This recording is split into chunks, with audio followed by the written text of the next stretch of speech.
Sorry for the delay, fellas.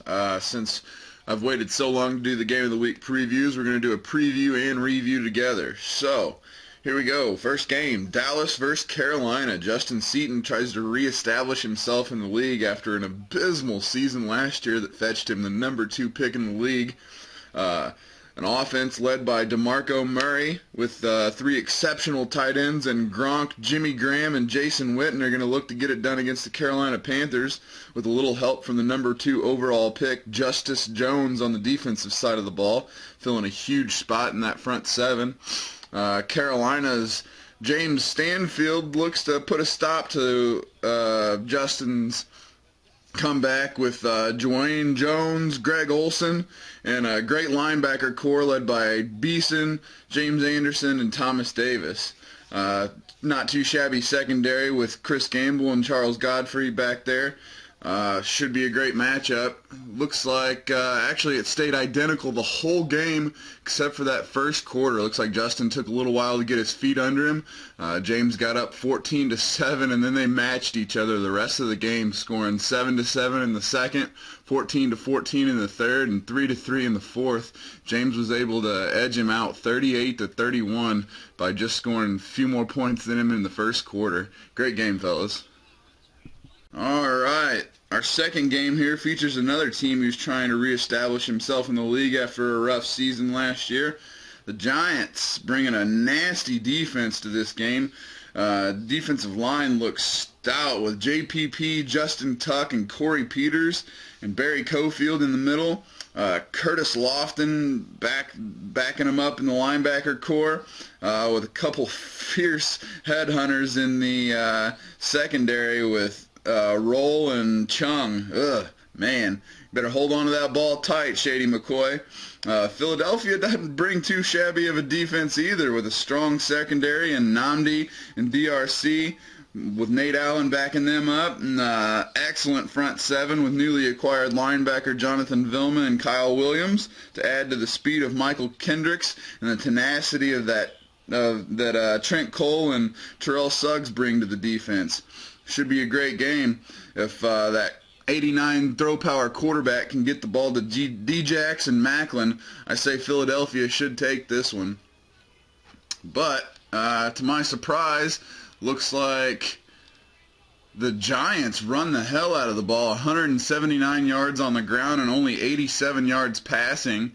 But they managed to get 3 turnovers from the Eagles and convert on 6 third-down conversions, compared to the Eagles' only 1 third-down conversion. I'd say that's the difference right there, folks. Giants win 24-21. Great game, SP. Our third NFC game of the week, we have the Detroit Lions going to San Francisco to play the hot 49ers. 49ers ended the season on a hell of a streak last year to squeeze into the playoffs. Man, with this team, they should win the Super Bowl every year. Patrick Willis, Deshaun Goldson, Quayshawn Jackson, Dante Whitner, just on the defensive side of the ball. Then we look at their offense. Adrian Peterson, Vernon Davis, Akeem Nicks, Arnaz Boston, Justin Blackman, and Austin Slaughter. My God, dude, you should be scoring 100 points a game. Detroit, on the other side, brings Calvin Johnson and Ryan Mallett, and that's about it as far as offense. And then on the defensive side of the ball, they seem to get it done with Louis Delmas, Chris Houston, Derek Cox, Cliff Averill, and Nick Fairley. I'm not sure. Looks like San Francisco's got them outmatched in this one, but whenever it came down to playing the game, it looks like the leader on the sticks was Detroit. Holy cow, a 28-0 third quarter pretty much finishes off San Francisco. 38-10 final score. Good night. Game 4 comes from the AFC. Buffalo cracking the big screen this week with their first game of the week appearance. Javon Tarr says he's out of school and ready to focus. Going to New England to play their bitter division rival, the Patriots. Buffalo brings, sixth-year quarterback now? No, fifth-year quarterback now, Stacy Knight. Should be at maximum potential by now. He was a first-year draft pick, and Javon's been developing him ever since.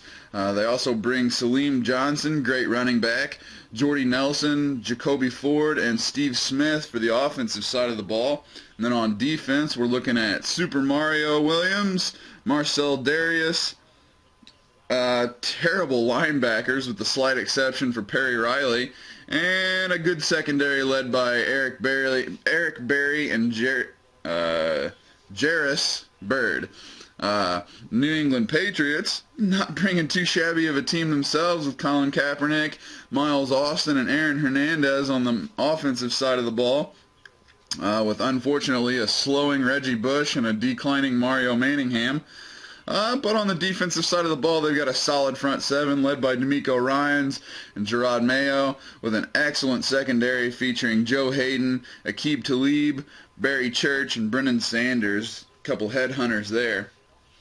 Javon Tarr looking to reestablish himself in the league as well, like the other two teams in the Game of the Week previews, and that they did. Stacy Knight, hello, 8 touchdowns, 610 yards passing, and a 75 completion percentage, 21 for 28. That pretty much right there is the story of the game. Wow, 600 plus total yards for the Patriots, for the Bills, and only about 450 for the Patriots. The Bills win 56-34. Off to a good start, Javon. Keep it up. Oh, our Game 5 Game of the Week preview would have featured Pittsburgh and Tennessee, but to be honest, looking at this game makes me fucking sick. Tavares killed me. Good night.